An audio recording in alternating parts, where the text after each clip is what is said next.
26/5/2026 ಬೆಳಗ್ಗೆ ಸುಮಾರು 12:30 1 ಗಂಟೆ ಸಮಯದಲ್ಲಿ ತಡಸಿನಕೊಪ್ಪ ಅನ್ನುವಂಥ ಒಂದು ಏರಿಯಾ, ಇದು IIIT ಹತ್ತಿರದಲ್ಲಿದೆ.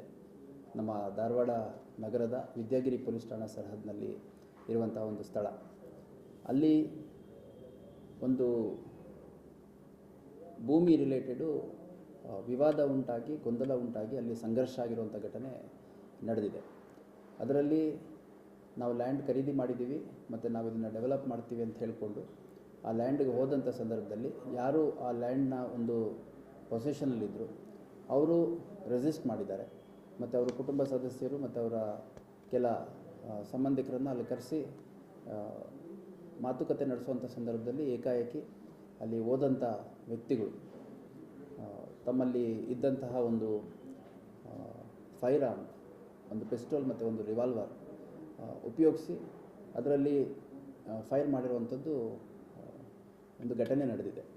ಫಿರ್ಯಾದಿ ನೀಡಿದಂಥ ಸಂದರ್ಭದಲ್ಲಿ ಫಿರ್ಯಾದಿದಾರರು ಅಲ್ಲಿ ಇಬ್ಬರು ಅಂಗರಕ್ಷಕರು ಬಂದಿದ್ದರು. ಆ ಅಂಗರಕ್ಷಕರ ಹತ್ರ ಇದ್ದಂತಹ ವೆಪನ್ ಏನಿತ್ತು, ಆ ವೆಪನಲ್ಲಿ ಫೈರ್ ಆಗಿದೆ ಅಂತ ಫಿರ್ಯಾದಿ ಕೊಟ್ಟಿದ್ದರು.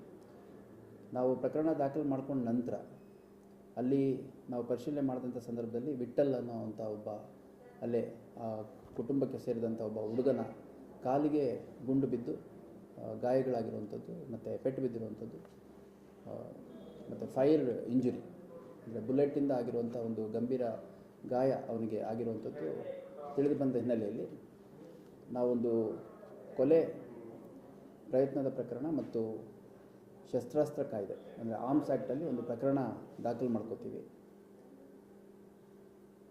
ಒಟ್ಟು 5 ಜನರನ್ನು ನಾವು ವಶಕ್ಕೆ ತಗೊಂಡು ವಿಚಾರಣೆಗೆ ಒಳಪಡಿಸಿ 5 ಜನರನ್ನು ನಾವು ಕೊಲೆ ಪ್ರಯತ್ನ, ಆರ್ಮ್ಸ್ ಆ್ಯಕ್ಟ್ ಮತ್ತು ಅಟ್ರಾಸಿಟಿ ಸೆಕ್ಷನ್ಸಲ್ಲಿ ಅರೆಸ್ಟ್ ಮಾಡಿ ನ್ಯಾಯಾಲಯದ ಮುಂದೆ ಹಾಜರು ಮಾಡಿದ್ದೇವೆ.